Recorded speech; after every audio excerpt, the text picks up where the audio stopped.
All right, guys, so for class today, the big theme is revisiting everything we've learned so far in class. So things we've learned so far, we've had a unit for dribbling. We've went right hand, left hand, alternating between the two. We've had a passing unit, learned how to overhead pass, bounce pass, chest pass. We've shot, we've done layups, 2-point, 3-point, learned about the value where we're at on the floor and the court's names. We've also learned about the game of basketball because we played a game of basketball. It was a great unit where we learned. The transition for this particular unit, we're going to read today. It's a reading comprehension. All of you have a handout, okay? The handout's a brief, quick read. It's got some great picture graphics. And the goal for us is to read it as a class, ask questions, provoke thought as we go. If you have questions at any time, you can stop me or whoever's reading, raise your hand. And the goal for us is to hopefully get this whole document down and then cover all of the learning topics, okay? There's 4 questions at the end to challenge us on our comprehension of what we've learned so far. And this is going to be a schedule to keep us on track. So if you guys see me getting off track, say, hey, Mr. Hickson, please pay attention, get back to work, remind me to do my job. We'll stay on track and get through this lesson, okay? So the theme for this is basketball has changed the world and it can do even more, okay? So it's going to be at the first page. I'm going to start us off. I'll start reading and then we'll kind of popcorn around the room. I'll call on you guys. So on the first page, that's got 2 people, just for the record. These are 2 of some of the more iconic people who came to the game of basketball. On the first page, it's got Earl of Pearl, his name's Earl Monroe, and then Dan Clores, okay? So those are 2 very prominent figures within the game of basketball, okay? Not sure whose phone that was, silence it, that'd be great. But I'm gonna start off reading, I'll pass it off to you, stay along, stay with us. It says, 13 years ago in Davos, Switzerland, David Stern, the visionary, the NBA commissioner, participated in a panel discussion, can a ball change the world? That's asking too much of a ball. But a ball has certainly helped other generations, and there's every reason to believe that these times of global despair, it can do even more. For centuries, civilizations held on to ideals of politicians, economists, monarchs, nation states, and theologians as the epitome of nobility and importance. Yet, when differences arise, often propelled by strong personalities and financial unrest, anger, fear, and wars erupt. Without another Tulsi Gandhi or Mandela or Martin Luther King Jr., whose lives were shaped from the Sermon on the Mount, it is time to look elsewhere. Why not question the old pecking orders in which expressions of art, beauty, sport are regulated to afterthoughts except as form of release and entertainment? Why not look to the ball? Notice balls in quotation marks. Notice ball is a question here in the near future. Global common denominator that was established itself as a culture of progressive ideals, leadership, and diversity. Okay? Owen, do me a favor. Take off on where it starts. It says basketball. Bottom paragraph on 26. Basketball, a game invented by a Canadian teaching. All right, guys, back on track. Here we go.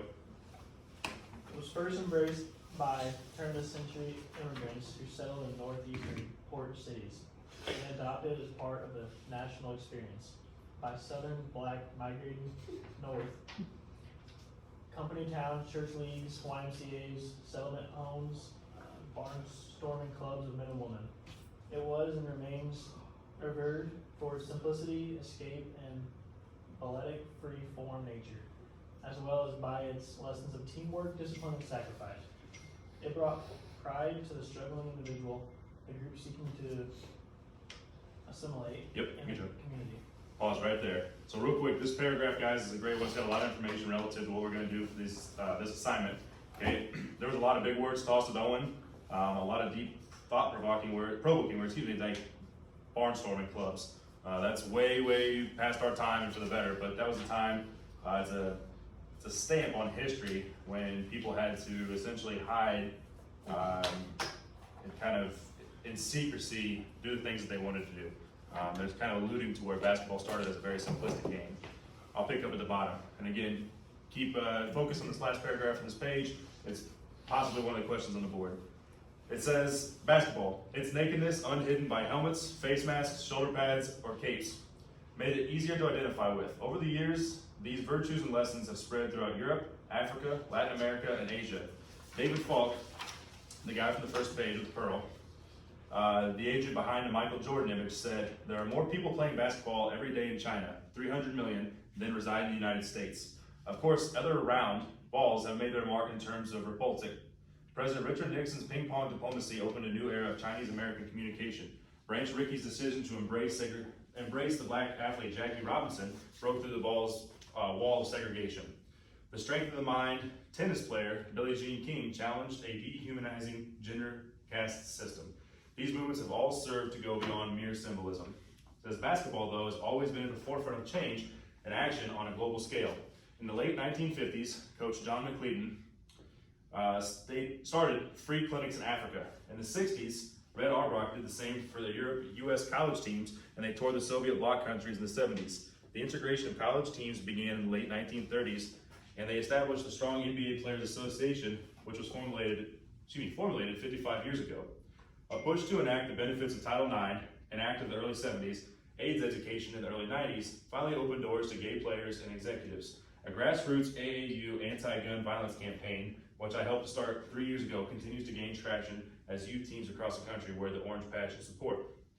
Recently, Kim Jong-un, the North Korean dictator, invited a team of former NBA stars to the nation's capital. Iranians have played in the league and have Serbs, Kurds, Muslims, Israelis.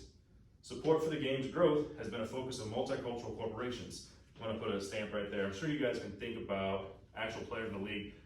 Serge Ibaka, there's a lot of guys that have long drawn out names like Dirk Nowitzki, kind of atypical to our U.S. culture, but they're starting to make it the norm. They're household names, kids have their names in their jerseys, and people don't think twice. That's an integration process from what they're talking about.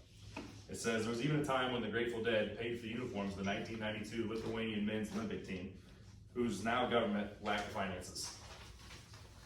All right, last page. It says the game has always reflected the sacred teacher-student relationship based upon dialogue, change, and reason. In spite of its imperfections, it has been a proving ground for leadership. Take a look at the influence of Stern, Pat Riley, Mike Krzyzewski, Adam Silver, Michael Roberts, and John Thompson. It is no accident that creative tech giants gravitate to the owner's circle. Steve Ballmer, Paul Allen, Redenvi, and esteemed women whose careers were blocked and minimized built winners in the face of huge pressure. Pat Summitt, Kathy Rush, and Vivian Stringer, most recently, former players have started schools around the world whose central goals have nothing to do with winning or losing games. Dikembe Mutombo, everybody knows him for his famous block shots and commercials. David Robinson, Wes Unseld, George Gervin, Kevin Durant, and now LeBron James. If you think too, a lot of those guys have had running water for places that typically don't have running water. They have foundations, there's kids that they support, but globally, it's projected itself from America outside of it to other places. It says to excel, one must understand how to lead and practice those tenets. So this kind of segues into the last couple of questions, so keep that in mind. The nobility to compromise and listen, to work day and night to improve, to be aware of your strengths and weaknesses, to be decisive and empathetic. The ball insists that you grow. If not, there's always room for replacement. Success has been built through clarity and sacrifice from all team members. There's a certain ruthlessness required, which is why the ball takes unfavorable bounces. Belief in the art, the calm and beauty of the passion is necessary. These men and women have been trained and exposed to principles higher than elected or appointed officials from the moment they joined their first team at 6 or 7 or 10 years old. Ben Jobe, who coached at 6 historically black colleges, is in a distinguished career, who taught the game in West Africa, who sat in the lunches counters of Nashville, Tennessee, and worked as a full-time scout for the New York Knicks until he died 2 years ago at the age of 84, would say, "The game taught me it was okay to hug and hold other men and tell them, white or black, I love you." So it's a pretty powerful article, guys, but essentially it's talking about how basketball is way more than just a game of basketball, okay? So what I need from you guys now, we're a little bit ahead on schedule. We've recapped what we learned prior, we've applied it to what we just now read about.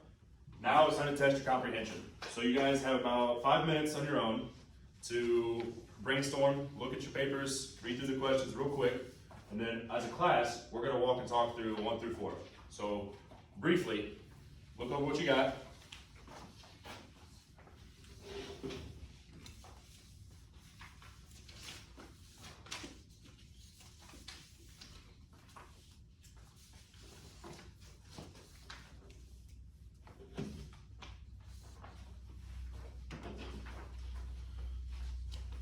All right, so everybody's had a chance to look at the questions, and again, I've got the questions on the board just as a reference point for all of us.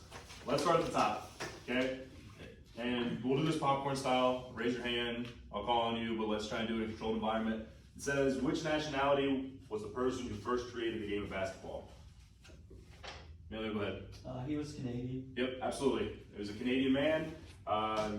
Basketball originally started. It doesn't say it in the excerpt, but it was a crate. It was a milk crate. It was a milk crate that they cut the bottom out of and they tied it to a pole. And the game of basketball was born. I won't get ahead of it, won't steal my own thunder, but the simplicity of that kind of factors into some of these later questions. Number 2, it says basketball is revered for its simplicity and is commonly referred to as naked. Describe what that means. Go ahead and get on. So pretty much like in other sports, you have like padding or stuff that covers up your body, your face, and in basketball, there's just simple, you don't have anything. Absolutely. Anybody got anything else for that? Simplicity, probably the best takeaway from what Owen said. Anybody got anything to add to that? No? I would agree 100%. I think to be revered for something means that all across a certain area or demographic, everybody knows exactly who it is or what it is. So if I hold a basketball up, people know that that's the sport of basketball. You know, I can hold other things up, maybe like a lacrosse stick, and people may not know what that is. Not a simple sport. With basketball, if you've got a hoop and a ball, you can play the game. So it's revered for its simplicity. Number 3 says the author refers to ball as being round and symbolic. Explain one other sport besides basketball that had a large impact from the usage of a ball. Go ahead, Cal. Baseball. Absolutely. How so? What's give you an example for it? Well, you throw the baseball, you catch the baseball, True. you hit the baseball. It's just all about the ball. Anybody in history ever made a generational gap closing because of the sport? What do you mean by that? So like, the reading gives an example of a particular person, but there's been many people, male, female, black, white, that have used the sport as a platform to break barriers. Babe Ruth, Jackie Robinson. Absolutely, absolutely. It's a good time for sports whenever we have some diversity, and Jackie Robinson was a great guy to pioneer the breakthrough from black to white to make it okay for black athletes in sports. So absolutely. The roundness of the ball, symbolic, I mean, that's kind of the same philosophy as a ring. People who wear wedding rings, round and symbolic forever, so that it can't be broken usually. So the ball is symbolic of that type of relationship. It's a little bit more of a deeper meaning, but absolutely all balls that we use in sports are round, but they tie that roundness to how it culturally transcends to always go forward. So real deep answer, but you hit it around the head. Very good job. Last one, guys, is probably the most deep think question, and I'll let somebody answer it originally, but I'd like input from everybody. Collaborative effort to kind of get this one rounded out. So it says the author states the ball insists that you grow. Does anybody have any input for that? So. I would say, well, it says in here that it's like you have to practice these tenets, and it's like the nobility to compromise and listen, to work day and night to improve, and be aware of your strengths and weaknesses. So I think it's basically saying like if you're not gonna be able to like grow as like by yourself and like make your own decisions, like though it says there's always a replacement, so like you have to like grow yourself, or you can get replaced like that. Absolutely. Yeah, I think you did a phenomenal job with that as well. And I think, Emilio plays soccer. Emilio, what happens if you do bad? You get it. So Somebody else comes in for you, right? Yeah. And it's not a heartless answer, but it's trying to say it's the next man up philosophy in life.